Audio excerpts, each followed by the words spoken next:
이게 소득세가 많지 나머지는 많지 않습니다. 중요한 거는 그냥 별로 없어요. 소득세만 좀 많아서 그래요. 좀만 참아주세요. 자, 양도소득세로 가보겠습니다. 양도소득세. 자, 특수관계 법인 외의자에게 시가보다 높게 양도한 맞아, 양도소득세 공부를 안 했잖아요. 또 했어요? 들으면 무슨 말인지 알아요?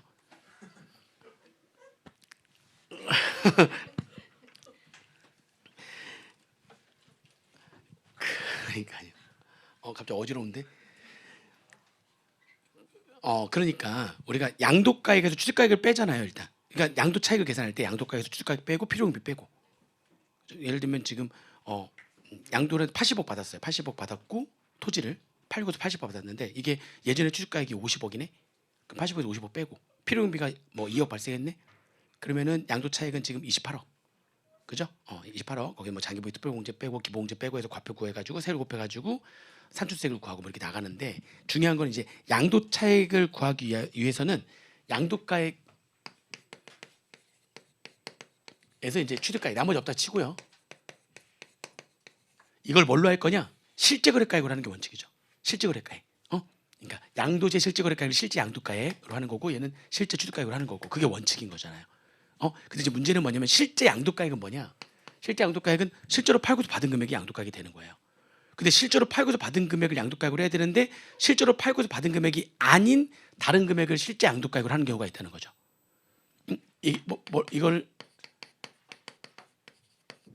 이걸로 해야 되는 건데 이거는 실제로 팔고서 뭐한 금액이라고요? 원칙, 실제 양도가액 원칙 팔고서 받은 금액이에요. 근데 팔고서 받은 금액이 아닌 받은 금액이 있는데도 불구하고 그게 아닌 다른 금액을 실제 양도가액으로 하는 경우가 있다는 거죠. 대표적인 게 일단 세 가지만 얘기해 볼게요. 세 가지만. 특수관계인한테 특수관계인하고 거래하는데 이거를 시가 100억짜리 토지거든요. 내가 60억 받은 거야. 60억. 특수관계인에게 무슨 양도한 거죠? 저가 양도한 거죠. 내가 받은 금액은 얼마예요 지금? 60억. 예전에 취득가액 50억. 그러면 여기 얼마가 들어와야 되는 거예요 지금? 그러니까 원칙 실제 받은 금액 얼마? 60억. 지금 취득가액이 지금 얼마라고요 지금? 50억. 여기 지금 실제 받은 금액은 시가가 지금 얼마짜리인데요? 여기서 시가가 100억짜리인데 지금 내가 양도가액은 특수관계자 저가 양도되니까. 그러면 원래 원칙대로 한다면 60억이 들어와야 될 거 아니에요. 그죠? 자, 근데 정상적인 거래한다면 얼마가 들어왔었어야 되는데요? 100억. 그러면 양도 차익이 지금 50억이 되는 거니까 50억에다 세율을 곱해야 되는데 10억에다가 세율을 곱하는 거니까 조세 부담이 부당하게 감소가 되죠. 누구랑 거래를 해가지고 특수관계자랑 거래를 해서 조세 부담이 부당하게 감소가 되는 거니까 뭐가 적용되는 거죠? 부계부가 적용되는 거죠. 그래서 실제로 받은 금액 60억을 부인하는 거죠. 얘를 부인하고 어떤 금액으로 정상적인 금액은 뭘로 하겠다. 그렇죠. 내가 받은 금액은 60억이지만 실제 양도가액은 이런 경우에는 시가에는 뭘로 하겠다는 거죠. 100억을 실제 양도가액으로 하겠다는 거예요. 내가 받은 건 얼마지만 60억이지만 60억이 아닌 뭘로 하겠다는 거죠. 100억을 실제 양도가액으로 하겠다는 겁니다. 이거는 왜 그런 거죠? 부계부가 적용되기 때문이죠. 두 번째가 뭐였죠? 두 번째가 특수관계인은 누구에게? 특수관계는 법인에게. 특수관계 상대방이 나는 양도소득세니까 개인이잖아요. 근데 내가 특수관계 있는 법인한테 내가 그 법인의 뭐 대표이사인 거야. 내가 갖고 있는 토지인데 그 토지를 특수관계 있는 법인에게 고가 양도한 거죠. 그러니까 예를 들면 얘는 지금 시가가 얘는 여기 위에다 보면 시가 100억짜리인데 양도가액이 150억인 거야. 120억이라고 할까요? 양도 120억이에요. 이렇게. 그러면은 그렇죠. 실제로 받은 금액이 얼마니까요. 그러면 여기 얼마가 들어가야 되는 거죠? 원칙은 120억이 들어가야 되는 거죠. 근데 문제가 있죠. 왜냐하면 내가 아닌 상대방 법인은 고가로 매입한 거니까 상대방 법인 쪽에서 뭐가 적용되죠? 부계부가 적용되죠. 내가 그 회사의 그 법인의 내가 대표이사라니까. 그러면은 이 상대방 법인 쪽에서는 20억만큼 손해가 났잖아요. 시가 얼마짜리인데 100억짜리인데 120억에 지금 매입을 한 거니까 특수관계자랑 거래해가지고 손해 났으니까 법인세법에 따라 가지고 이 법인이 뭘 했겠어요? 송금? 불산이 뭐를 적용하는 거죠? 부계부 적용. 얼마? 20억. 그죠? 내가 지금 누구니까? 대표이사니까 상여라고 속촉을 할 거 아닙니까? 그러면 그 20억은 나한테 상여 인정사회가 돼가지고 무슨 소득이 돼버리는 거니까, 근로소득이 돼버리는 거니까. 근데 여기가 시가인 100억이 아니라 얼마가 들어와 버리면 120억이 들어와 버리면 양도소득도 얼마가 더 증가되는 거죠? 20억. 그 20억이 인정상으로서 무슨 소득으로 과세가 이미 되는데, 근로소득으로 과세가 되는데 양도소득으로 또 한 번 과세가 되는 거죠. 그러니까 정상적인 가액이 100억보다 얼마를 더 받았으니까 20억 더 받아서 원칙대로 120억을 집어넣으면 양도차익이 50억이 아니라 70억이 되는 거니까 양도소득으로 20억이 또 과세가 되는 무슨 과세 문제? 이중과세 문제가 있는 거죠. 그래서 얘도 실제로 받은 금액이 얼마인데 지금? 얼마인데? 120억인데 120억이 아닌 얼마를 또 여기다 집어넣겠다는 거죠? 실제 양도가액은 원칙이 받은 금액인데 얘는 받은 금액이 아닌 다른 금액들이 지금 실제 양도가액으로 들어가는 거잖아요. 이게 두 가지가 이게. 그죠? 이렇게. 왜냐면 얘는 뭐 때문에? 얘는 내가 부기부가 적용되는 거니까. 얘는 상대방이 부기부가 적용돼가지고 내가 근로소득으로 이미 과세가 되는 거니까, 또는 내가 대주주라면 배당으로 과세가 되는 거니까 양도소득으로 또 과세가 되면 이중과세가 되는 거라서, 그래서 또 시가인 100억으로 잡는 거죠. 이해되죠? 무슨 말인지? 여기에 이제 세 번째가 있었던 거예요. 지금 여기 보면 개정된 내용이 얘 말고 하나 더. 세 번째. 내가 지금 상대방한테 고가양도했어요. 고가양도했는데 그 상대방이 누구냐면 특성계 법인이 아닌 자에게. 왜냐면 특성계 법인이라면 그 법인 쪽에서 부계부가 적용될 거니까. 그러니까 지금 20억이 근로소득이 되는 거니까. 그러니까 120억 받았지만 120억이 아니라 양도가액을 얼마로 하겠다는 거죠? 시가인 100억으로 하겠다. 근데 고가양도했는데 누구한테 고가양도하냐면 특수 관계 법인이 아닌 자에게. 아닌 자에게 내가 뭐 했어요 지금? 고가양도했을 때 어떻게 할 거냐에 대한 얘기예요. 그러면 특성계 법인이 아닌 자에게 고가양도하게 되면 특성계 법인이 아닌 자가 둘이죠. 둘. 누구죠? 법인이 내가 금액이 너무 크니까 금액을 좀 작게 한번 해볼게요. 금액을 좀 사례를 만든다는 걸 안 만들었네. 뭐 지금 하면 되죠. 근데 아무튼 특성 법인이 아닌 자한테 고가양도했을 때 그때 케이스를 두 가지로 한번 해볼게요. 누가 있죠? 첫 번째. 특성있는 법인이 아닌 자의 상대방이. 그럼 누구야? 맞아요. 법인이 아니니까 개인. 좋았어. 개인. 특성계 법인이 아닌 자니까 개인인데 그 개인이 나한테 특성계가, 그러니까 두 가지로 나눠지면 저는 이렇게 봤는데 특성계 법인이 아닌 자라면 특성계, 그렇죠. 특성계가 있는 법인이거나 개인. 이럴 수 있잖아요.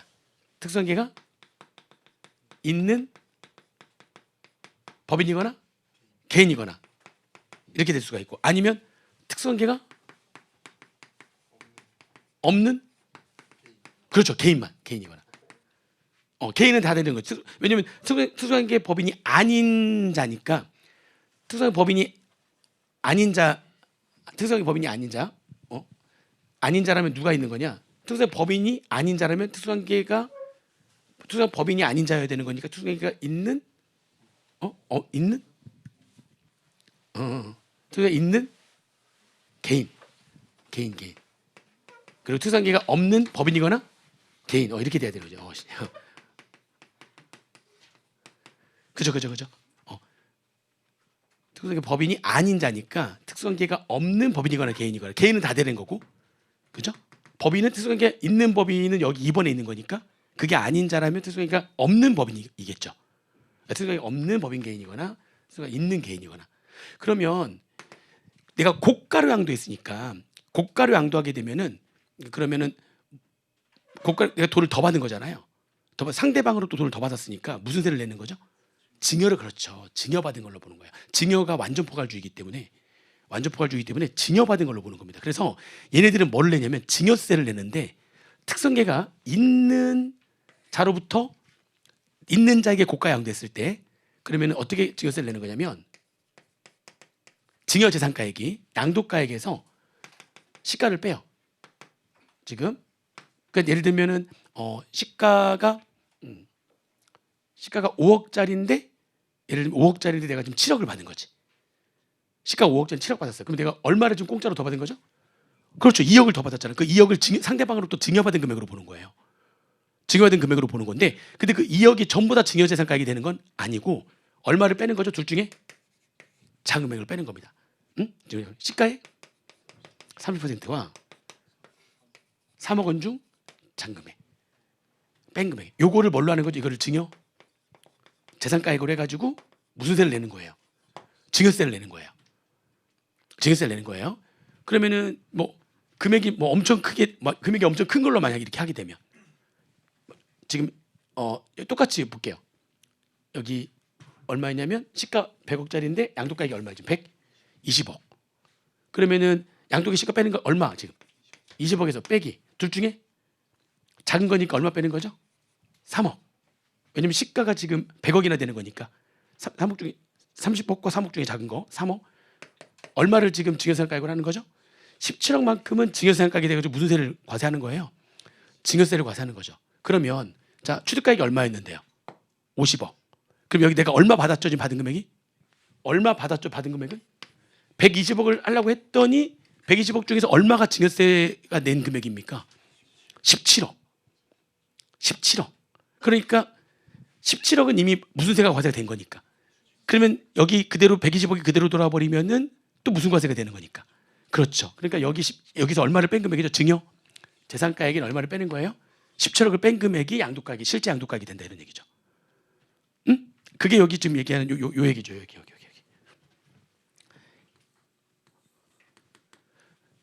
특수관계 법인 외의자에게 고가양도했을 때 그때 실제 양도시의 실제 거래가액의 실제 양도가액은 어떻게 할 거냐?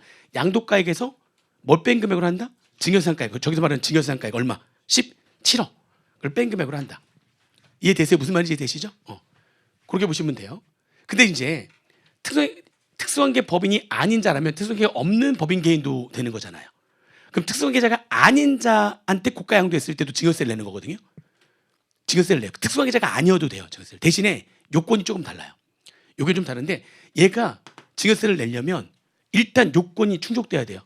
양도가에서 시가를 뺀 금액이 일단 시가의 30% 이상이어야 돼요. 그래야지만 계산이 들어가요. 이래야지만 계산이 들어가요. 이렇게 계산 들어갔죠 이제. 그러니까 맞죠? 이 뺀 금액이 지금 얼마니까요? 20억이 시가의 3억보다 30, 안 되네? 안 되죠. 그러니까 이렇게 돼버리면은 안 되죠. 그러니까요. 안 되죠. 아니 이제 그러니까 이제 이 경우 같은 경우에는 지금 뭐가 안 되는 경우로 지금 하려고 했어요. 안 되는, 왜냐 그게 이번에 개정된 내용이니까 이제 안 돼요. 이러면은 뭐가 없죠? 증여세 내는 게 없죠. 그러면 증여세 내는 게 없으면은 여기는 그냥 얼마로 하는 게 맞은 거죠. 이렇게 했었단 말이에요. 이렇게 이러니까 그런데 여기에서 이제 문제가 된 게 뭐냐면 특수관계가 없는 법인이래요. 개인은 문제가 없는데 그럼 특수관계 없는 이 법인 쪽에서 이게 그러니까 이게 120억이면은 어차피 이쪽도 문제가 안 되는 거구나. 이제 법인 쪽에 이제 이렇게 되면은 증여재산가액이 없으니까 이제 문제가 없는데 증여재산가액이 없는 게 하나 더 한번 예로 가볼게요. 이거는 어차피 증여재산가액이 없어요. 그리고 여기도 문제가 안 생겨서 요 사례 말고 금액을 조금 낮춰볼게요.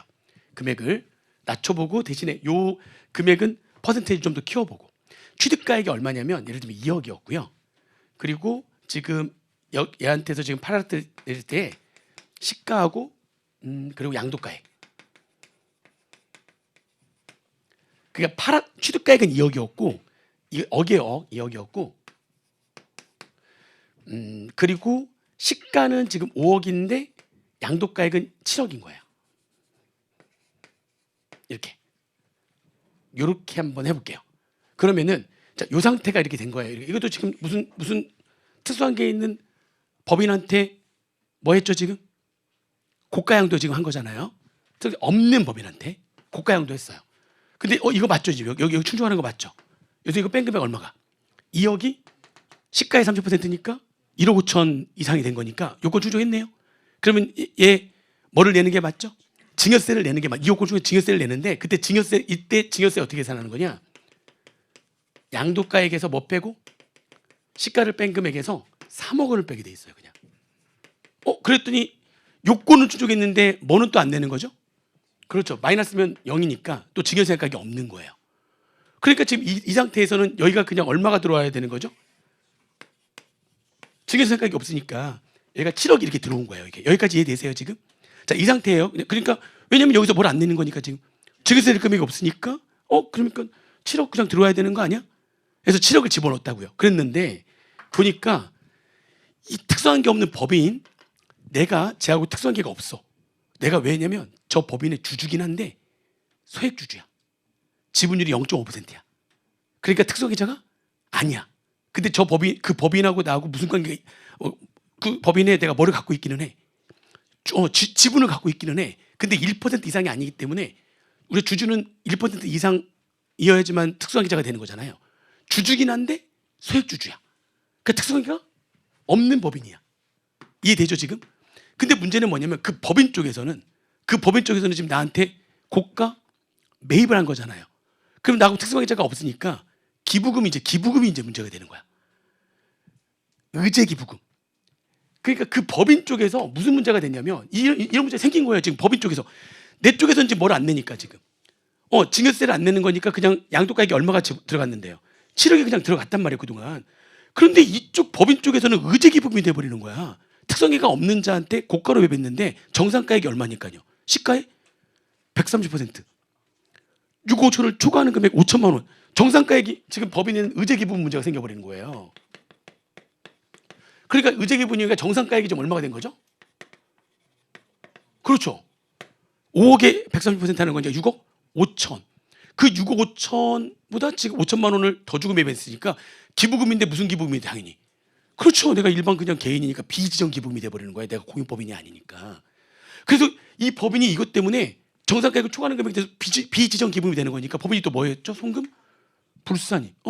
비지정 기부금. 이걸 해버린 거야. 얼마? 5천만 원. 그리고 내가 누구긴 하니까.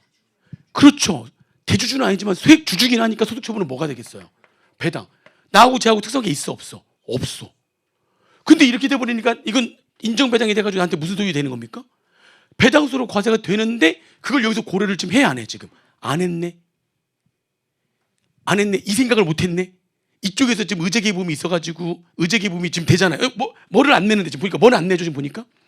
증여세는 지금 요건을 주겠지만 이 금액에 3억 원을 빼게 돼 있다 보니까 마이너스여가지고 증여세상가액은 없어. 그래 그동안 그냥 여기를 얼마로 잡았는데 그냥 계속 그냥 냈던 거야. 아무 생각 없이. 아무 생각 없이 계속 냈었는데 누군가가 발견한 거죠. 저기서 뭐가 돼요? 저기 의제 기부금이어가지고 소금사님 배당 5천만 원 되는데? 근데 그 여기 그냥 7억을 다 잡아버리면 5천만 원은 여기서 또 과세가 되는 거 아닙니까? 그러네. 그래서 여기서 얼마를 빼주기로 한 겁니까 지금? 그렇죠. 저 배당 저기서 처분된 저 금액을 빼주기로 한 거예요. 이렇게. 그래서 여기 양도가액을 얼마로 하겠다는 겁니까? 그렇죠. 그러니까 지금 이번에 개정된 내용이 증여재산가액만 빼주는 게 아니라 증여재산가액만 빼줬는데 그게 아니라 보니까 법인세법에 따르는 거니까 이 경우밖에 없어요. 상대방이 특수한 게 있는 개인이거나 왜냐면 이제 여기에 해당돼야 되는데 여기에 해당되는 것 중에 상대방이 법인인 거는 특수한계가 없는 법인. 만약에 나하고 쟤하고 내가 예를 들어 누구냐면 그래도 그 법인하고 뭔가 조금 이렇게 고가로 막 이런 거 보면은 뭐라도 한 단계 건너가지고 관계가 있는 내가 예를 들면은 대표이사의 아들이야 뭐 이럴 수 있는 거죠. 그럼 그것도 특수한 계좌가 되는데 몇 달이 건널 수도 있죠. 뭐 대표이사의 뭐 아들까지는 아니지만 대표이사의 뭐 팔촌 동생이 뭐 이렇게 돼가지고 뭔가 그렇게 되면 여기는 배당이 아니라 뭐가 되겠어요? 그러면은 그리고 기타 속이 되는 거죠. 그러니까 기타 속이 되는 거죠. 그러니까 지금 소득처분이 특성계가 없는 사람이어야 되거든요. 특성계가 없는 법인이어야 되는 거니까 대주주가 아닌 주주일 수도 있는 거니까 소득처분은 뭐가 될 수도 있고요. 그러니까 대주가 아닌 거니까 소득처분이 배당으로 되거나 아니면은 아예 관계가 없으면 뭘로 되거나. 그렇죠. 내가 사업자가 아닌 일반 개인이니까 그냥 기타 소득이 되거나 배당이 되거나. 왜냐면 상여나 이런 것들은 특수관계가 없는 법인일 수가 없잖아. 내가 임직원이니까 특성이 지금 관계가 어떤 법인이어야지만 지금 저렇게 되는 거니까요. 특수관계가 없는 법인이어야 되는 거니까 상여는 있을 수가 없는 거야. 근데 배당은 있을 수가 있죠. 내가 무슨 주주라면 소액 주주라면 그럼 특수관계자가 아닌 거니까. 그럼 의제기부금이 적용되는 사람 맞는 거니까. 근데 주주긴 하니까 5천만 원에 대해서 뭐라고 소득처분되는 거니까 배당. 그럼 아예 관계가 없는 법인이라면 아예 그런 관계도 없다면 뭐가 되는 거고요? 기타 소득이 되는 거고. 그럼 그 금액만큼 소득세로 과세가 되는 거기 때문에 여기서 고려를 안 해버리면 그것도 무슨 과세가 이것만큼 무슨 과세가 되는 거니까 이중과세가 되는 거니까 걔를 빼줘야 된다라고 하는 게 이제 들어온 거예요. 사실 예전부터 잘못된 규정이었는데 이제 누군가가 발견한 거죠. 오 이렇게 아직도 많습니다. 빨리 되셔가지고 이런 것들 잘못되고 있는 것들을 빨리빨리 고쳐주시면 되는 겁니다. 저도 생각도 못했네. 근데 딱 들어 이거 누가 발견했대요. 그래가지고 이거 잘못된 거 아니냐 그래서 오 해가지고 이번 법이 이번에 반영돼서 들어온 거예요. 그러니까 똑똑한 사람들 많아요. 나중에 여러분들도 이제 실무하시면 막 이런 것도 발견해가지고 아니 이거는 지금 다 클라이언트를 위한 거 아닙니까? 클라이언트들을 위한 거잖아요. 사실 무슨 과세 되는 거 맞으니까. 그렇죠. 이중과세 되는 거 맞으니까. 이거 맞냐? 아니 증여세까지 빼주는 거는 오케이인데 이거 왜 오케이? 증여세까지 없는데 저쪽에서 되는데 그 빼줘야 되는 거 아니야? 왜냐면 여기 이거는 확실하게 눈에 보이면 부계부 아는데 의제기부금 생각 못했던 거지. 그러니까 저는 생각 못했던 거야. 그러네 해가지고 뭐 있었나 봐요. 실무상 저런 내용들이 실무상 있었나 봐요. 그래서 빼주긴 했다. 그 다음에 여기 요것도 그러니까 이것도 좀 중요한 내용이긴 한데 조금 이해가 안 되는 부분이 좀 있어요. 약간 좀 이해가 안 되는 부분이 있어가지고 이게 어떻게 될지 지금 잘 모르긴 하겠어요. 할 것 같아요. 그러니까 지금 이게 다 뭐랑 문제가 되는 거냐면 양도소득세 과세 대상 중에서 주식 있죠. 주식. 그 주식하고 좀 얘기가 돼요. 주식 관련하고 주식 때문에 좀 문제가 되는 거거든요. 주식이. 이번에 주식을 좀 많이 건드렸는데 그러니까 지금 예를 들어서 내가 지금 주식을 팔았어. 양도가액이 지금 예를 들면 8억이야. 근데 지금 비상장 주식을 지금 팔았어요. 양도가액 8억이에요. 근데 그 비상장 주식을 예전에 취득할 때 5억에 취득했거든요. 그럼 그냥 취득가액을 5억으로 뺐단 말이에요. 그동안은. 근데 이 주식을 보유하고 있는 중에 근데 이것도 지금 이해되는 건 있어요. 보유하고 있는 중에 내가 비상장 주식 갖고 있었는데 불공정 자본거래로 인해 가지고 이익을 분여받아 가지고 그래서 분여받은 이익만큼 내가 뭘 냈죠 지금? 분여받은 이익만큼 내가 지금 뭘 냈어요? 분여받은 이익이 내가 지금 개인이니까 일반 개인이니까 증여세를 냈겠죠. 불공정 자본거래로 이익을 분여받은 개인은 증여세를 내는 거잖아요. 그 증여세를 냈겠죠. 그렇죠? 그래서 내가 지금 원래 5억에 취득했는데 내가 만약 법인이라면 어떻게 되겠어요? 만약 그 법인이라면 이익을 분여받은 법인은 주식가액을 증액시키죠. 그만큼 무슨 세를 내면서 입금산입 되는 거니까 법인의 소득을 구성하니까 법인세를 내면서 그만큼 주식가액은 증액되는 거죠. 그러니까 예를 들면 그게 예를 들어서 2억이었어. 내가 얼마에 취득했는데 5억. 그럼 2억만큼은 법인이라면 내가 지금 이익을 분여받은 법인이라면 불공정 자본거래로 2억만큼 법인이 벌어들인 소득을 구성 입금산입 되는 거니까. 그죠? 입금산입 되는 거니까. 그리고 내가 이걸 얼마에 팔았어? 8억. 자 그러면 8억 이제 이걸 팔았을 때 소득은 8억에서 세법상 소득은 처분이익은 8억에서 5억 빼는 거예요. 8억에서 7억 빼는 거예요. 그렇죠. 왜냐하면 2억만큼 법인이라면 어떻게 되는 거예요? 투자 주식가액이 증가로 하면서 2억 되는 거니까 주식이 5억이 아니라 얼마가 되는 거죠? 7억. 당연하죠. 왜냐하면 지금 2억이 과세가 됐는데 8억 받고 팔았을 때 여기서 또 5억을 빼버리면 2억은 이중과세가 되는 건데 무슨 말인지 되세요? 왜냐하면 지금 불공정 자본거래로 분여받은 이익에 대해서 입금산입하고 투자 주식가액이 증액을 했잖아요. 2억. 그리고 이걸 얼마에 팔았을 때 8억에 팔면 세법상 처분이익은 3억이 아니라 얼마가 돼야 되는 거예요? 1억. 근데 내가 이익을 분여받은 법인이 아니라 누구죠? 개인. 내가 지금 5억인데 2억만큼 분여받은 이익에 대해서 무슨 세를 냈죠 지금? 증여세. 근데 내가 이 주식을 팔았거든 8억에. 그랬더니 얘네들은 이걸 고려해 안 해. 고려를 안 해. 그냥 8억인데 취득가액 얼마를 빼는 거죠? 계속 무슨 과세 문제가 계속 있었던 거예요 지금 사실은. 그러니까 그렇죠. 이중과세 문제가 있었던 거예요. 그래서 그거를 지금 반영을 해주겠다는 거예요. 이런 것들을 반영해줘가지고 취득가액에 가산해주겠다. 오케이. 그러니까 이게 오케이 되는 부분도 있고 제가 이게 오케이가 안 되는 부분도 있고 해가지고 지금 그런 건데 이거는 당연히 가산해주는 게 무슨 과세 문제가 있었으니까 이게 지금. 그렇죠.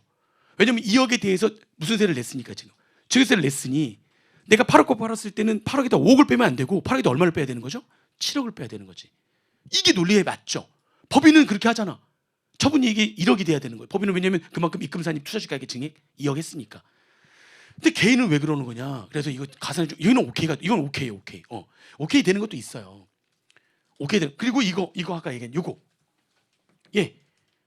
자본주명을 감액을 받았는데 이 감액받은 게 이게 뭐냐면 이게 감액받은 게 자본주명을 감액받은 금액이 입금 불산입 됐을 때 현금을 받았는데 그러니까 이게 내가 또 법인이라면 아까 이거 주발초 일반적인 주발초를 감액해서 내가 현금 배당 받으면 내가 주식을 5억 주고 샀는데 현금 배당 2억을 받은 거야.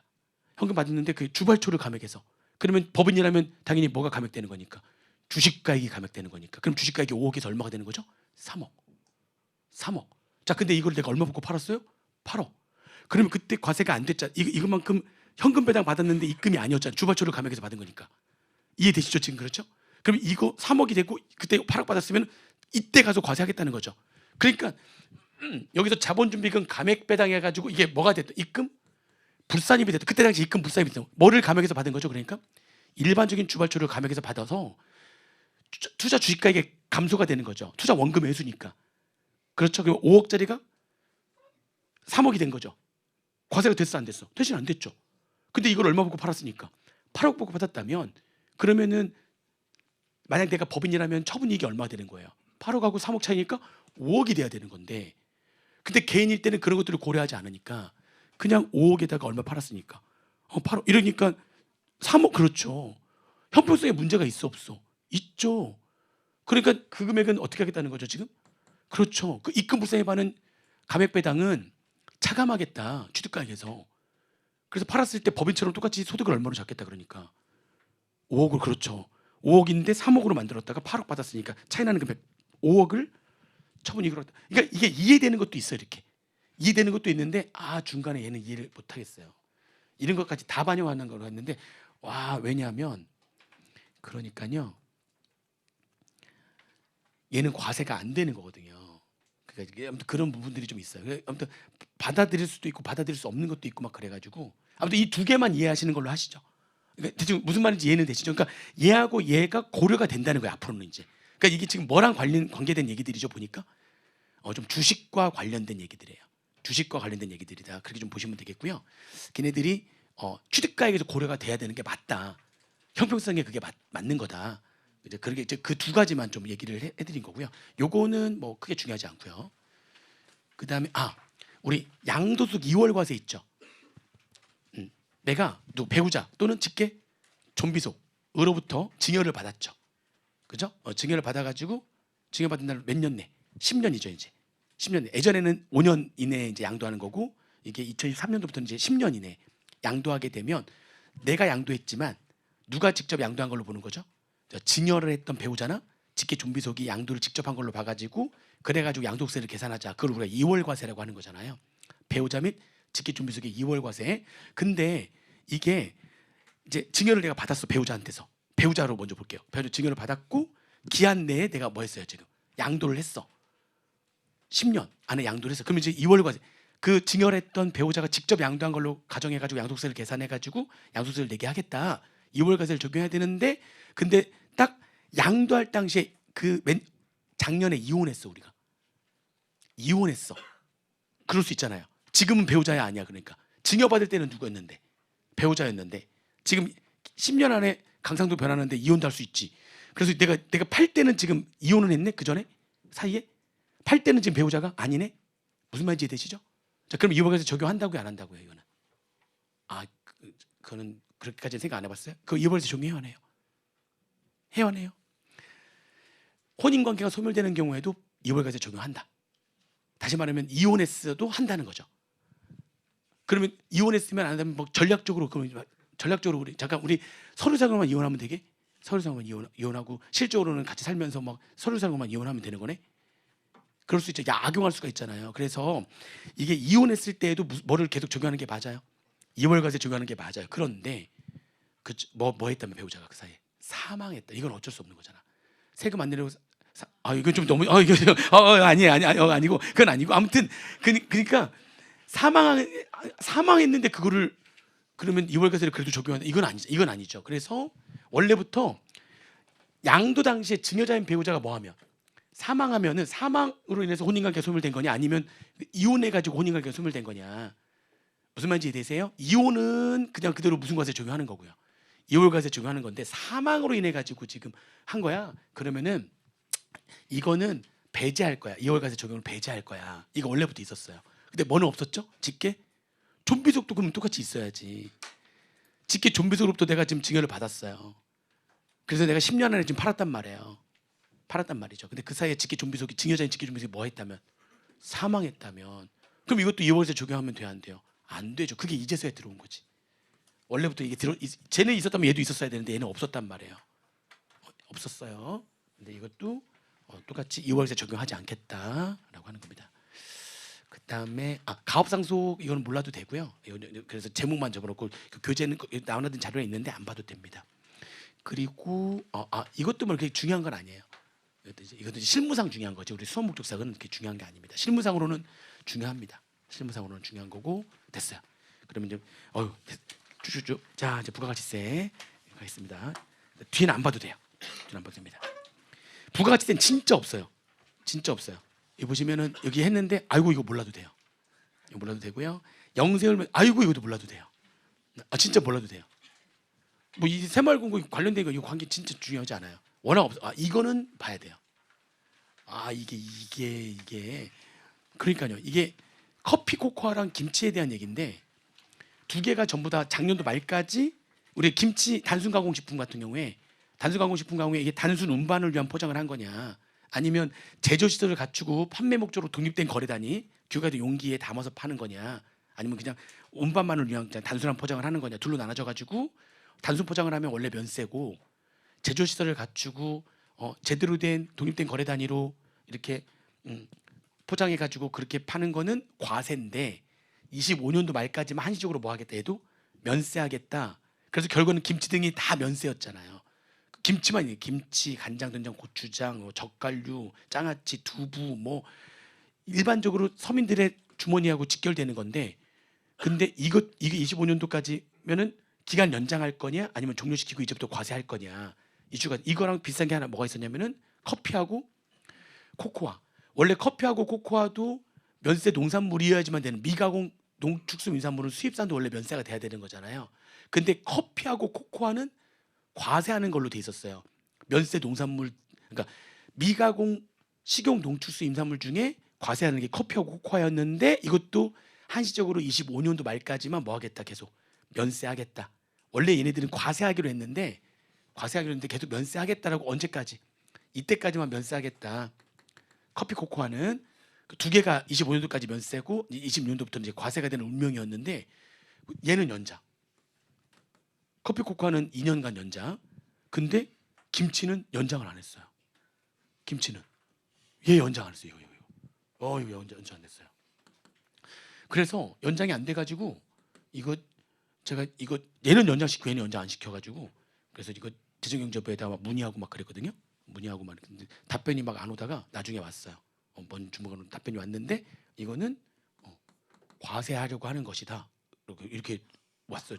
결과 와서 진짜 서민의 주머니에 영향을 미치는 건 얘인데 이게 지금 과세. 물론 나중에 다시 또 바뀔 수도 있습니다.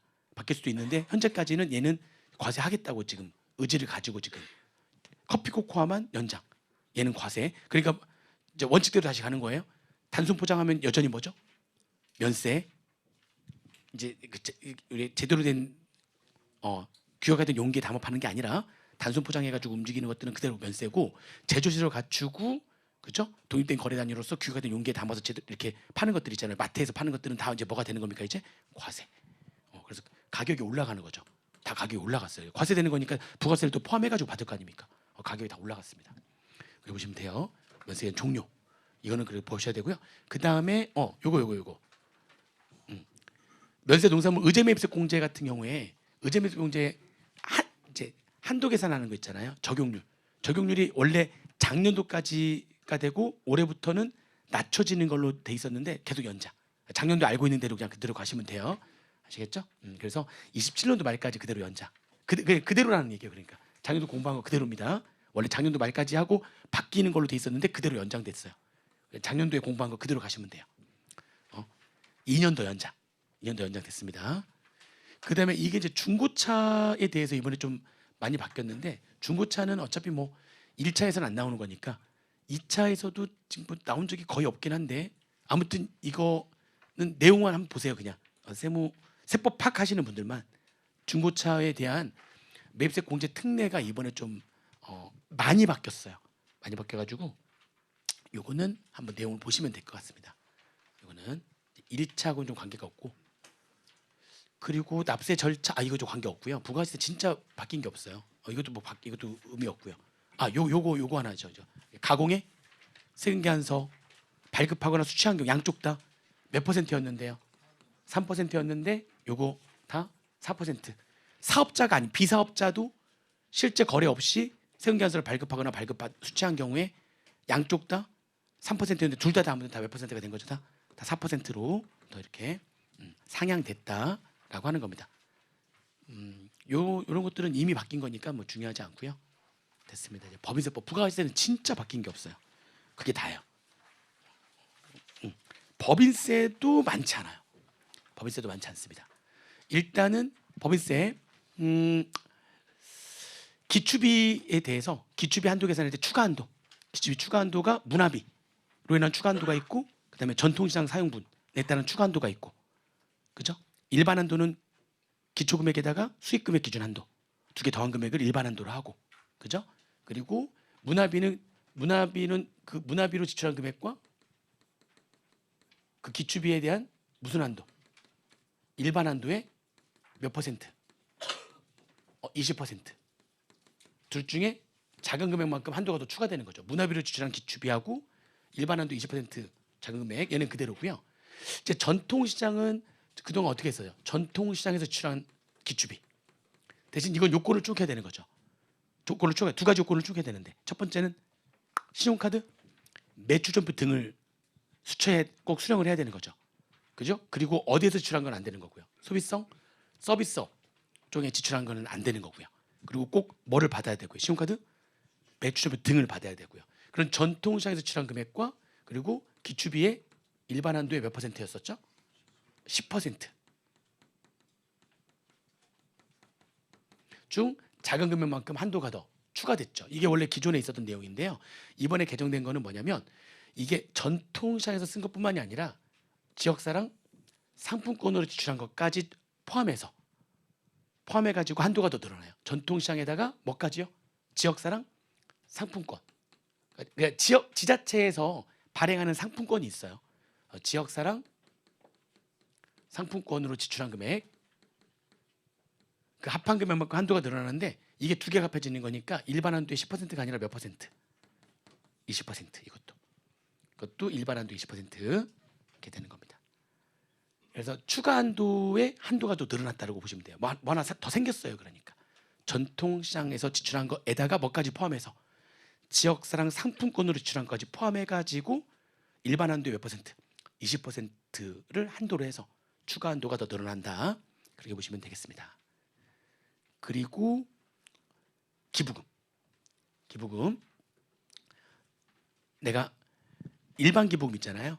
일반 기부금의 한도는 기준 금액에서 특례 기부금에 송금 인정된 거, 우리사조합에서 송금 인정된 거를 뺀 남은 금액의 10%. 그죠? 근데 내가 누구라면?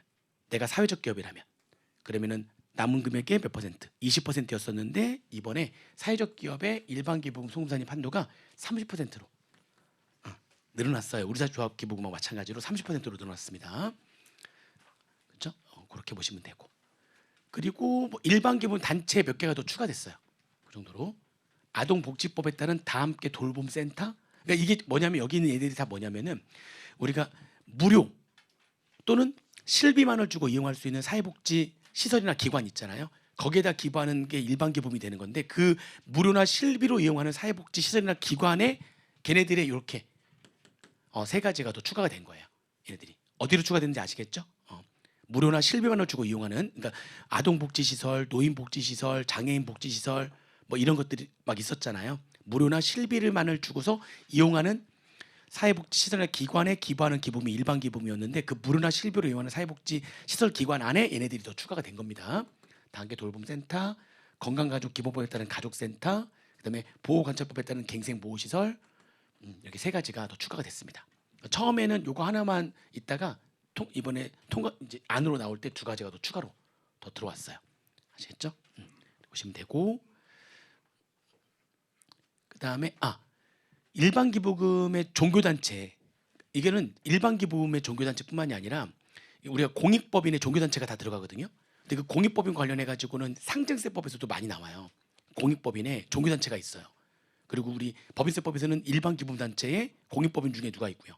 종교단체가 있고요. 근데 그 종교단체 중에서 이게 종교단체인데 그 종교단체가 국내 소재단체가 아니라 국외 소재단체도 전부 다 공익법인으로 봤었거든요. 그러니까 종교단체에는 비영리법인 소속 단체를 포함해가지고 국내든 국외든 관계없이 다 공익단체로 봤었어요. 그러면 국내 소재단체든 국외 소재단체든 종교단체라면 내가 거기다 기부하게 되면 다 무슨 기부금이 됐었던 거죠? 일반 기부금이 됐었단 말이에요. 일반 기부금이 됐었는데 근데 이번에 종교단체는 누굴 빼버리기로 한 거죠? 그렇죠. 외국 종교단체는 빼버리기로 한 거예요. 외국 종교단체는 공익단체로 보지 않겠다. 그러니까 외국 종교단체에다 기부하는 거는 이제 비지정 기부금이 되는 겁니다. 이제 아시겠죠? 비영리 소속의 국내 소재 단체로만 한정하겠다. 종교단체에 대한 얘기예요. 종교단체는 이제 외국 종교단체는 공익단체로 보지 않겠다. 거기는 일반 기부금 범위에서 제외가 되는 겁니다. 이렇게 빼기로 했고요. 그리고 뭐 이런 것들은 이제 중요하지 않습니다. 이쪽은 중요하지 않고 뭐 이것도 그냥 손익귀속식이 5장의 손익귀속식인데 이게 원래 이제 부가가치세에 있었던 내용이잖아요.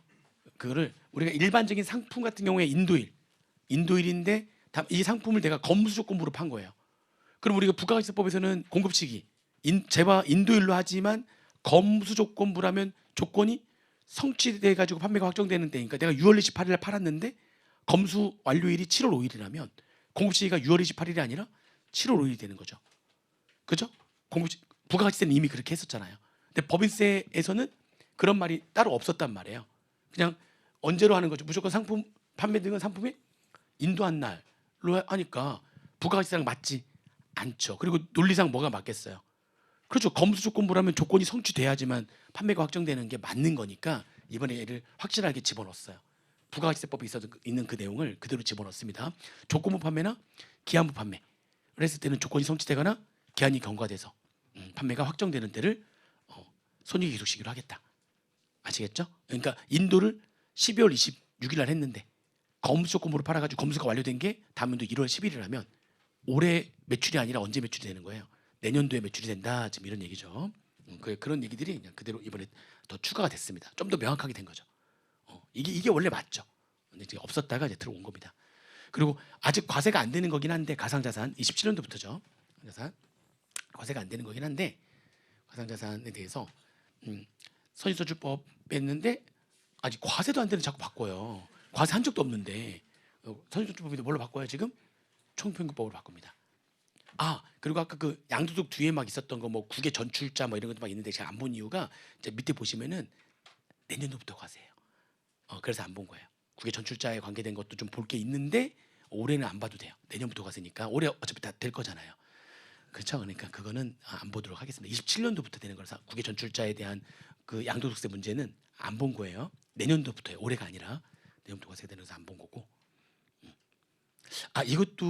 이것도 아주 보험회사의 변액보험과 관련된 내용이어가지고 시험 문제 나올 리가 없습니다. 원래 있었던 건데 변액보험 관련해가지고 시험 문제 이건 너무 디테일한 내용에서 관계 없는 거고요.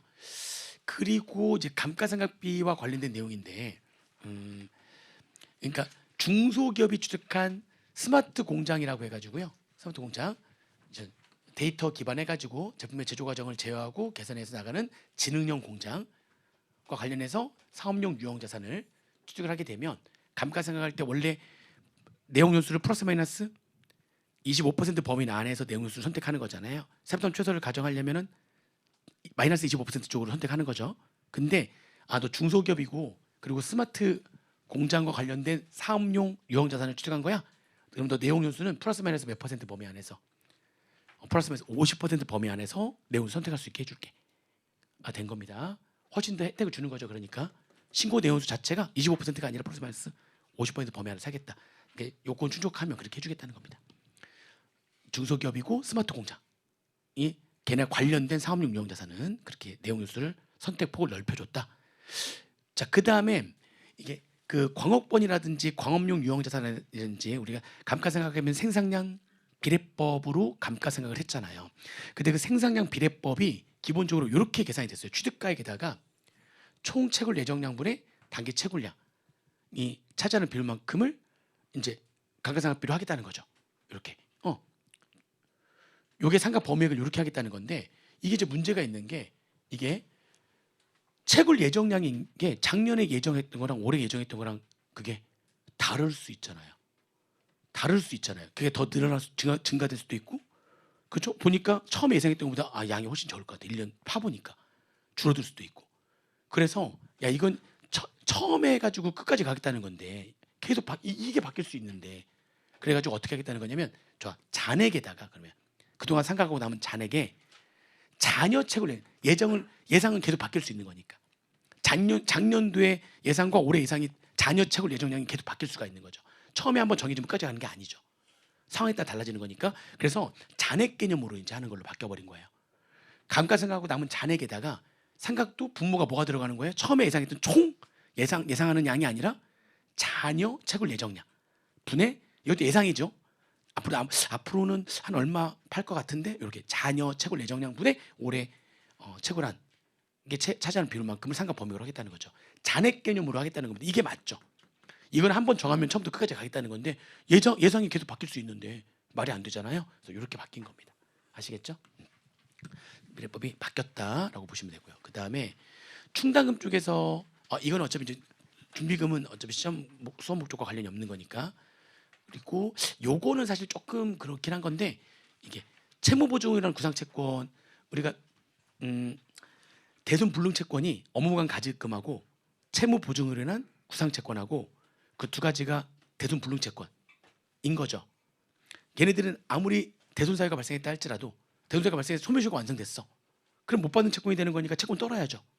근데 절대로 뭐가 될 수 없다고요? 대손 상각비가 될 수 없어. 대손금으로 인정 안 할 거야. 왜냐면 상대방이 누구 거니까. 특수관계자니까. 채무보증도 누구한테 해주는 거니까 일반적으로. 특수관계자한테 채무보증 해주는 거잖아요. 관계도 없는데 채무보증 해주는 게 어디 있어요. 그런 사람 있으면 소개 좀 시켜주세요.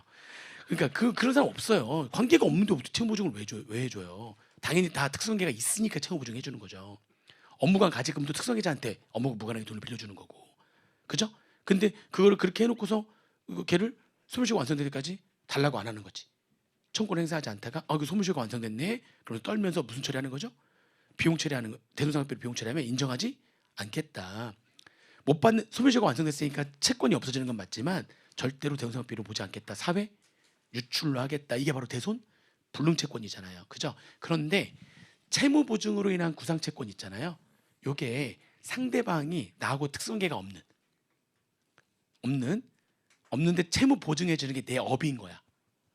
그럴 수 있잖아요. 내 사업이 누군가 채무 보증을 해주는 게 내 사업인 거야. 그래서 채무 보증을 해주는데 걔가 돈을 못 내가지고 내가 돈을 다시 대신 내줬고 걔한테 받을 구상채권이 생긴 거죠. 이해되세요?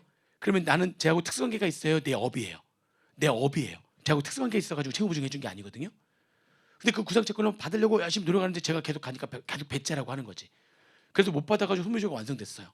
그래서 지금 떨고서 비용 처리했더니 야 그거 채무보증 구상채권이니까 너는 이거 사회 유출을 해야 돼. 그러니까 나 쟤하고 아무 관계도 없는데 난 그게 내 사업인데. 그래서 대손불능채권 그죠? 대손불능채권이 아니라 대손으로 인정되는 채무보증이라는 구상채권이 있는 거예요. 그게 원래 이렇게 있었던 건데 거기에 하나가 더 추가된 거죠. 이렇게 하나가 더 추가된 겁니다. 그러니까 둘 중에 하나예요. 내가 채무 보증해 주는 거를 내 업으로 하는 그런 법인이거나 아니면 뭔가 채무 보증인데 국가에서 좋아 이거는 혜택 줄게 하는 거거나 이게 혜택이에요. 이건 혜택. 이거 혜택, 이거 혜택. 혜택들이 좀 있어요. 이건 혜택입니다. 그러니까 뭐냐면 내가 해외 현지 법인에 출자했어요. 나하고 해외 현지 내가 출자했으니까 걔랑 나랑 무슨 관계? 특수관계자. 근데 그 해외 현지 법인의 채무를 내가 뭐 해줬어요 지금? 보증해줘가지고 근데 걔가 지금 상태가 안 좋아져가지고 내가 대신 돈을 갚았어요. 당연히 무슨 채권이 발생했어요 지금? 채무 보증이라는 구상채권이 발생을 했죠. 그렇죠? 근데 제가한테 지금 돈을 못 받아서 소멸시효가 완성됐어요. 떨고서 대손상비로 비용 처리하면 원래는 특수관계자고 채무 보증이라는 구상채권이니까 원래 송금으로 인정이 안 되어야 되는데 그 해외 현지 법인이 누군지 봤더니 누구예요 보니까 핵심 자원 및 그 핵심 자원의 소재 부품 생산 관련한 해외 현지 법인이야. 우리나라가 부족한 게 뭐니까 소부장, 소재, 부품, 장비. 그게 우리나라에서 너무 부족한 거니까. 그래서 그거와 관련된 해외 현지 법인을 내가 지금 출자해가지고 지금 해외 현지 법인을 인수했단 말이죠. 걔네들이 뭐 하는 거 소재, 부품, 장비와 관련된 그런 해외 현지 법인인 거예요. 그러니까 걔네들은 네가 채용 보증해 줘 가지고 만약 돈 못 받게 되는 거야? 그래도 떨고 비용 처리하면 내가 뭘로 인정해 줄게. 그렇죠. 지금 우리는 뭐를 지금 우리가 소부장이라고 하잖아요. 이거 지금 우리는 밀어줘야 되는 거니까. 우리가 워낙 부족한 부분이니까 해외 현지 법인 그런 좀 그런 거 인수하려면 생각해 보세요. 일본이나 독일의 소재 부분 장비를 생산하는 회사인데 우리는 원래 그런 기초가 잘 안 돼 있잖아요. 원천 기술이 약하잖아요. 우리가 만드는 건 잘하는데 오래된 나라가 아니다 보니까 독일이나 일본 같은 기초 어떤 그런 것들이 잘 안 돼 있단 말이에요. 소재 부분 장비가 잘 안 돼 있어. 근데 독일이나 지금 일본에 소재 부품 장비를 생산하는 회사가 있는데 그걸 내가 인수한다는 거는 그 회사가 지금 잘 나갈까요? 살짝 상태가 안 좋을까요? 잘 나가면 나한테 그 기회가 오겠어요? 안 와요. 잘 나가면 그쪽 나라에서 이미 인수 다 했겠지. 그쪽 나라에서 인수도 안 하고 지금 남아 있다면 그 회사는 살짝 상태가 좋다 안 좋다? 안 좋다. 그런데 그래도 뭐를 갖고 있다? 원천 그렇죠. 원천에서 갖고 있다. 그러면 내가 고민하는데 국가에서 밀어줄 때 야 출자해. 채무보증도 해줘. 그러면 걔 돈 못 내면 네가 대신 갚잖아. 그럼 채무보증 구상채권 생길 거 아니야. 그거 못 받게 돼가지고 떨고 비용처럼 인정해주게. 송금으로 해도 인정해줄게. 혜택 줄 테니까 좀 상태 안 좋은 데 있잖아. 그런데 과감하게 투자해. 라고 지금 지원해 주는 거예요. 그러니까 이게 송금으로 인정되는 채무보증 구상채권이 몇 개가 있는데 그 채무보증을 하는 게 내 업으로 하는 법인이거나 아니면 국가적인 차원에서 좀 그렇죠. 유도하는 거죠. 야 과감하게 해. 나라가 좀 발전하려면 그렇게 해야 되는 거니까 한번 해봐. 내가 밀어줄게라고 하는 거죠. 그런 것들이에요. 얘네들이 다. 거기에 하나가 이번에 더 추가가 됐다라고 보시면 되겠습니다. 그리고 부계부 여기까지 하고 또 좀 잠깐 우리가 쉬면 안 될 것 같은데 나 진짜 미치겠네. 이게 법인세가 뒤는 아이고 할 게 없어요. 할 게 없는데 몇 개 없는데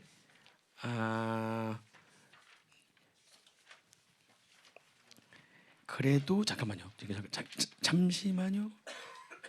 뒤에 이거 뒤에 할 게 별로 없어요. 법인세까지 마무리하고 금방 끝나요. 이제 뒤에는 별로 없어요. 마무리하고 좀 쉬겠습니다. 여기 보시면은 이게 부계부인데 이게 우리가 특수관계자하고 거래하면서 내가 뭔가 손해가 나면 그러면 부계부를 적용하는 거잖아요. 근데 그 특수관계자가 누구냐면 장애인 표준사업장인 거야.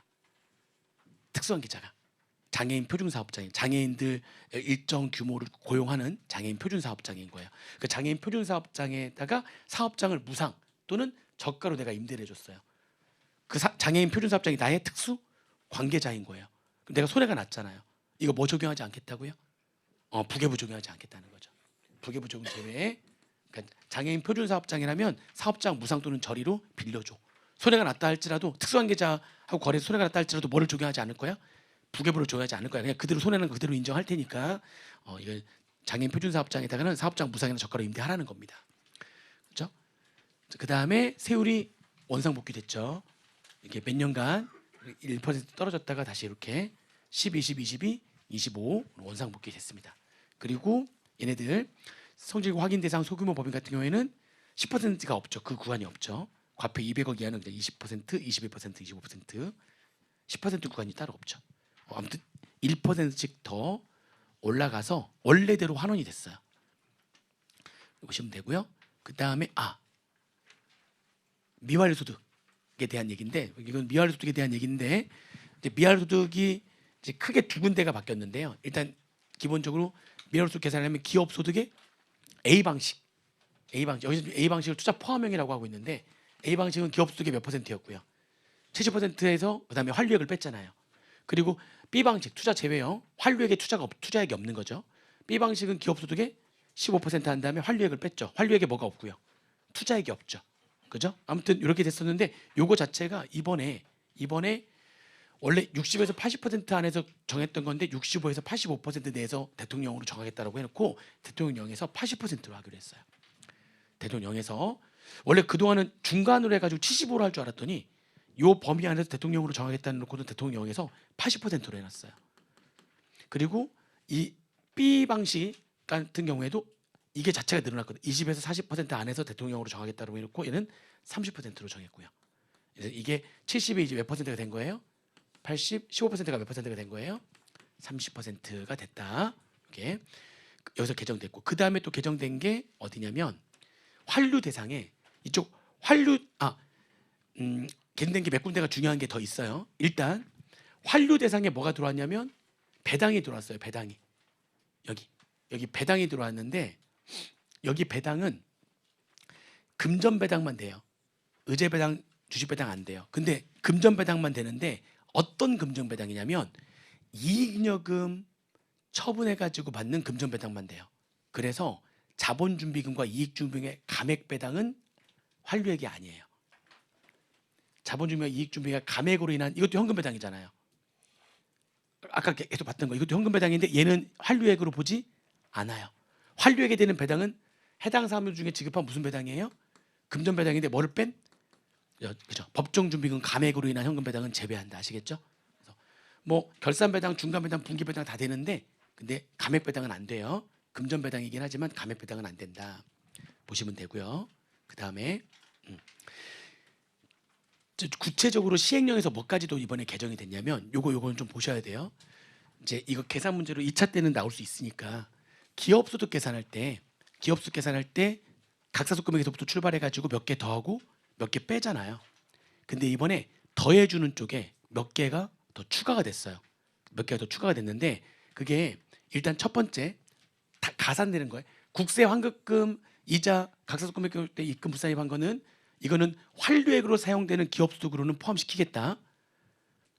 각사소득에 대한 법인세는 과세하지 않지만 환류액으로는 써라 해가지고 국세 환급금에 대한 이자에 대한 입금 부산입한 거를 다시 더했잖아요. 그리고 기부금에 대한 한도 추가 이월에 소송산입한 것도 다시 더했고 이런 것도 있었는데 추가된 게 중요한 게 이거예요. 이거 수입배당금 이게 무슨 얘기냐면 지금 배당 자체를 환류액으로 보겠다는 거는 배당이 무슨 효과가 있다고 보는 거죠? 환류 효과가 있다고 보는 겁니다.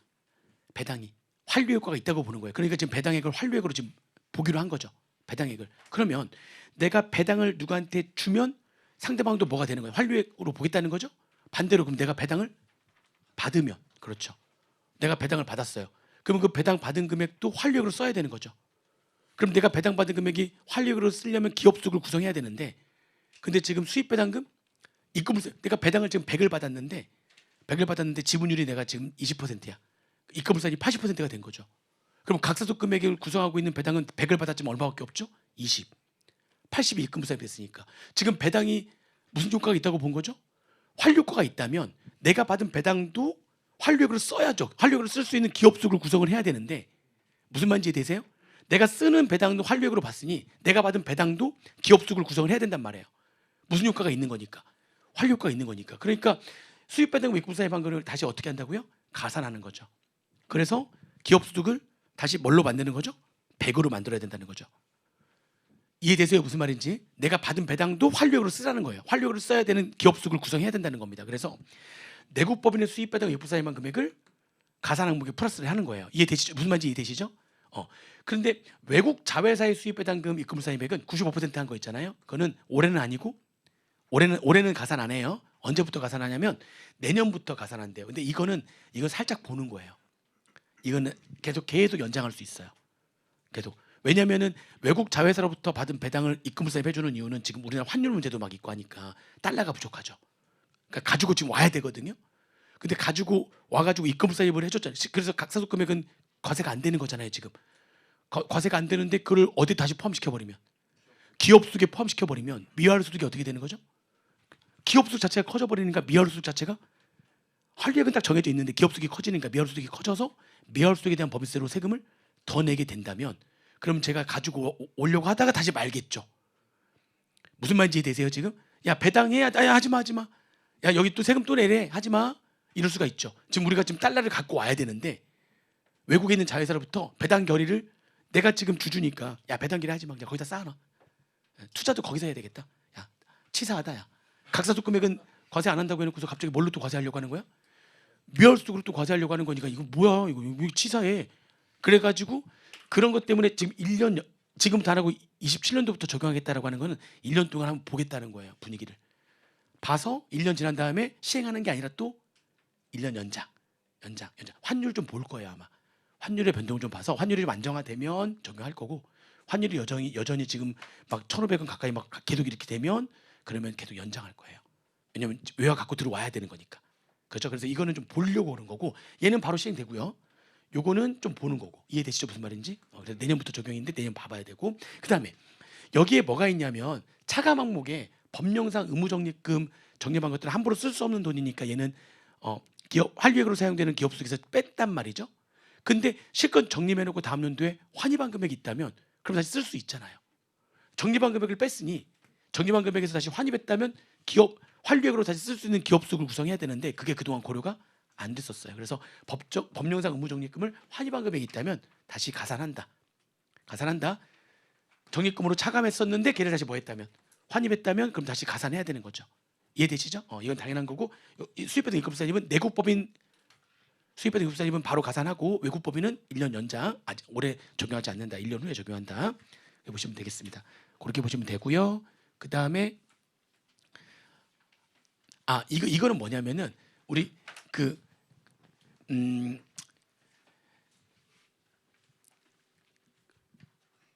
상시근로자 따질 때 상시근로자 임금 증가분이 환류액이 되잖아요. 근데 그 상시근로자를 따질 때 윗셋 밑셋을 제외하잖아요.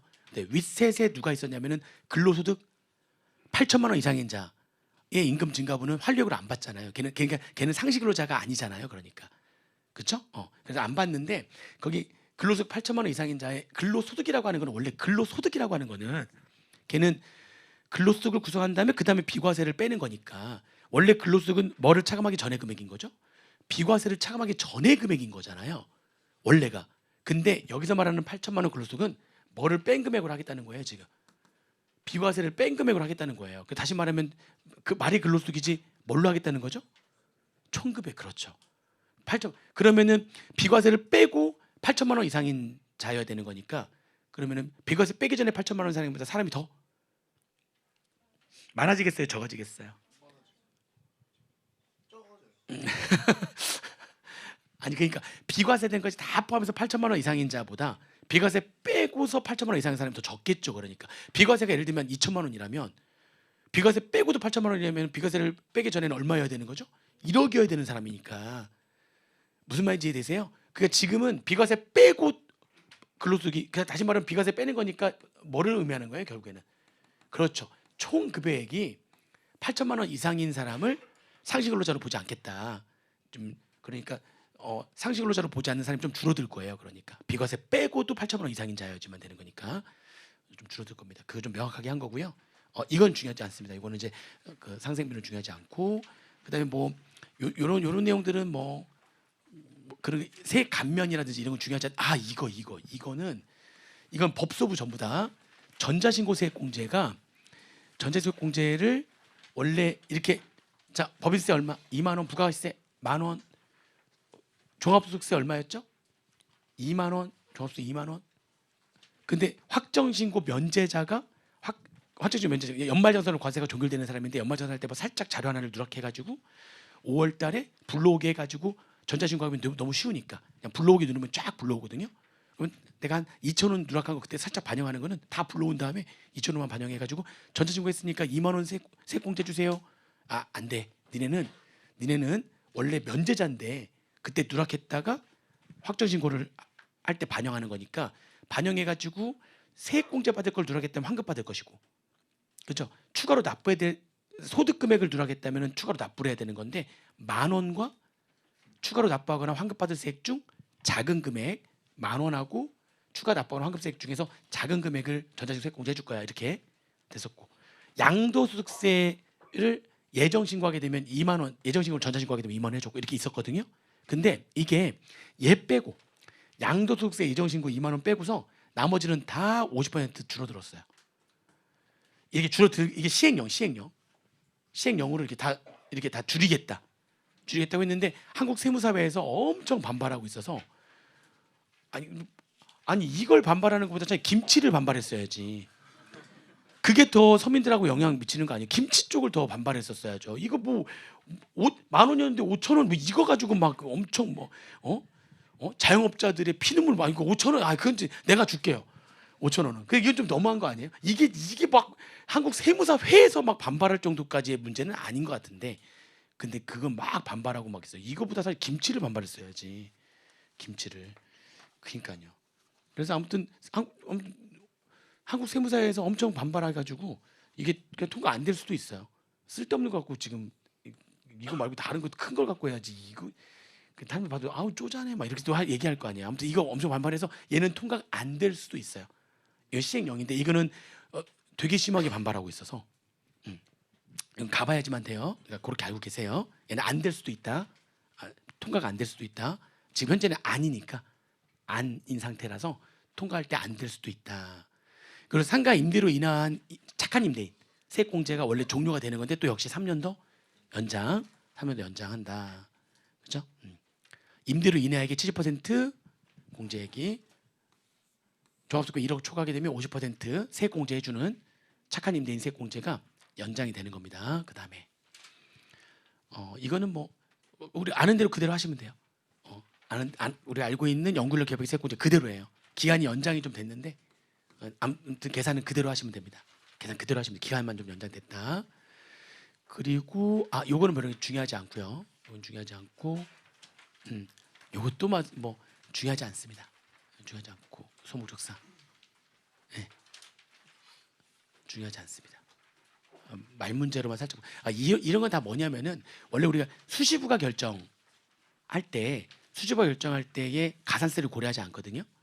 근데 가산세를 고려하지 않는데 정의 표현하면 어떤 가산세를 고려하지 않냐면 이게 법인세법상 가산세를 고려하지 않아요. 법인세법상 가산세를 고려하지 않는데 근데 요 가산세가 살짝 빠졌던 거야. 그래서 이번에 들어간 거예요. 아무튼 여기까지 포함해가지고 무슨 가산세는 아예 적용하지 않는다고요? 법인세법상 가산세는 아예 적용하지 않아요. 그렇게 보시면 돼요. 근데 거기에 얘가 빠져있던 거를 이번에 집어넣은 거예요.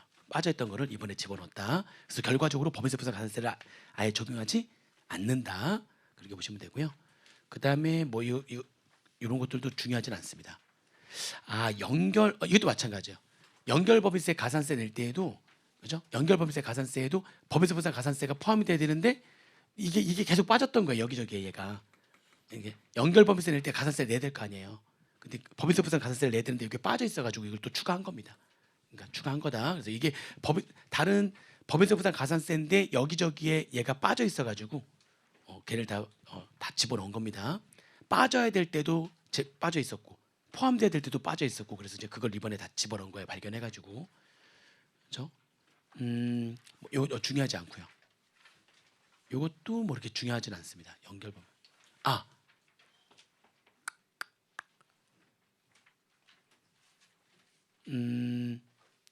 요거는 좀 중요합니다. 우리가 그 연결법인이 될 수 없는 비영리법인 같은 경우 연결법인이 될 수가 없잖아요. 그래서 지금 연결법인이 될 수 없는 연결 모법인이나 연결 자법인이 아예 모법인 자법인 아예 될 수 없는 자가 누구냐? 해산으로 청산 중인 법인이거나 또는 종이상의 회사거나 유동화 전문 회사거나 동업기업 과세 특례가 적용되는 회사거나 그죠? 얘네들은 연결 모법인도 안 되고 연결 자법인도 안 되는 거죠. 그리고 연결 모법인이 안 되는 모법인만 안 되는 거는 비영리 대고법인이거나 그리고 다른 모회사로부터 연결 지배를 받는 연결 지배를 받는 법인이거나 그러면 또 다른 회사의 연결 모법인이 될 수가 없는 거죠. 내가 또 다른 회사로부터 연결 지배를 받고 있다면 그러면 내가 A라는 회사의 지분을 90% 이상 갖고 있다 할지라도 얘의 연결 모법인이 될 수 없죠. 내가 갑이라는 법인의 지분이 얘가 갑이라는 법인이 나의 지분을 또 90% 이상 갖고 있다면 내가 얘의 연결 모법인이 될 수 없죠. 나랑 얘랑 다 누가 연결 모법인이 되는 거죠? 다 갑이 되는 거죠. 그렇죠. 그러니까 이게 이렇게 해가지고 이게 원래 있었잖아요. 근데 여기에 연결 모법인이나 자법인이 될 수 없는 자에 누가 하나 들어왔냐면 얘가 들어왔어요. 얘 누군지 아시죠? 기축비 일반한 한도 50% 적용되는 부사 임대업을 주업을 하는 법소적인 소규모법인 있잖아요. 부사 임대업을 주업을 하는 법소적인 소규모법인 기축비의 일반 한도가 절반만 적용되고 성실고 확인 대상자가 되는 법인이 되는 다 같은 애거든요. 여기가 얘네들이 지금 성실고 확인 대상 법인이면서 동시에 기축비 한도 50%가 적용되는 걔네들은 뭐가 될 수 없다는 거죠? 연결 모법인과 연결 자법인이 될 수 없다에 얘가 하나 들어왔습니다. 연결 모법인도 안 되고 자법인도 안 돼요. 얘네들 규모가 너무 작아서 연결해서 빼겠다는 거예요. 아예 연결법인 자체가 될 수 없다. 이거 하나는 보셔야 되는 거고요. 그 다음에 뭐 나머지 것들은 그게 볼 필요가 없습니다. 그죠? 이것도 합병도 이것도 뭐 상가합병 관련된 내용이어가지고 그러니까 그렇게 크게 우리한테 수험조사랑 관계되는 게 아닙니다. 됐습니다. 잠깐 쉬었다가 이제 마지막 이제 국기법이랑 나머지 얘기들 쭉 한번 정리하고 마무리하도록 하겠습니다. 잠깐 쉬었다가 하겠습니다.